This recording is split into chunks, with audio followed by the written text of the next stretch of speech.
कि सपोर्ट के लिए बैठी है अदालत में, ये बैठेगी वहाँ पे, मेरी माँ बैठेगी उस टाइम जब इसने बयान दिया था।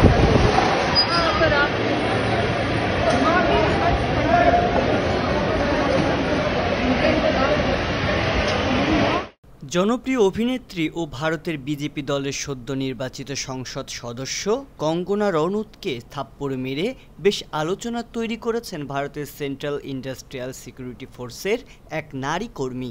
৬ জুন বৃহস্পতিবার চণ্ডীগড় বিমানবন্দরের নিরাপত্তা পয়েন্ট পার হওয়ার সময় কঙ্গনার গালে কষিয়ে থাপ্পড় মারেন নিরাপত্তা কর্মী কুলিন্দর কৌর।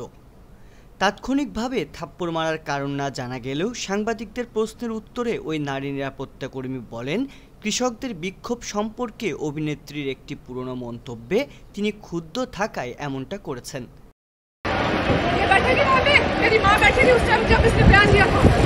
সামাজিক যোগাযোগ মাধ্যমে দ্রুত ভাইরাল হয়ে যাওয়া ভিডিও ফুটেজে দেখা যায় কঙ্গনা রনৌতকে বিমানবন্দরের নিরাপত্তা চেক ইন কাউন্টারে নিয়ে যাওয়া হচ্ছে।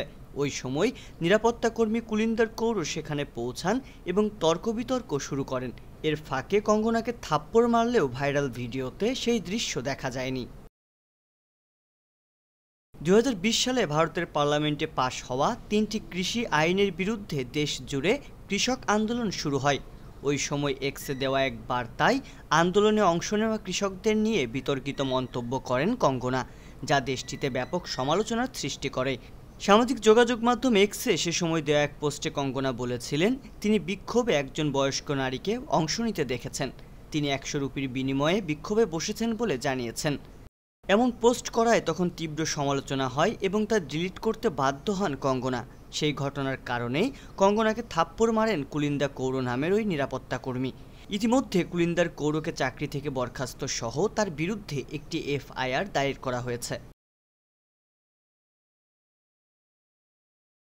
এদিকে সাংবাদিকদের প্রশ্নের কোনো জবাব না দিলেও দিল্লি ফিরে এক ভিডিও বার্তায় পাঞ্জাবের সন্ত্রাসবাদ বাড়ছে বলে ক্ষোভ প্রকাশ করেছেন কঙ্গনা। सबसे पहले तो I am safe, I am perfectly fine.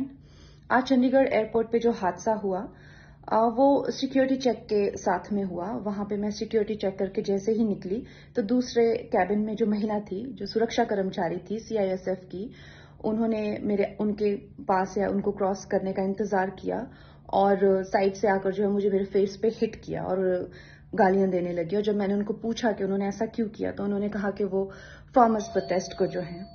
সংবাদ, ফিচার ও অনুষ্ঠানের জন্য ভিজিট করুন সংবাদ প্রকাশের ওয়েবসাইট এবং যুক্ত থাকুন ফেসবুক পেজ ও ইউটিউব চ্যানেলের সঙ্গে।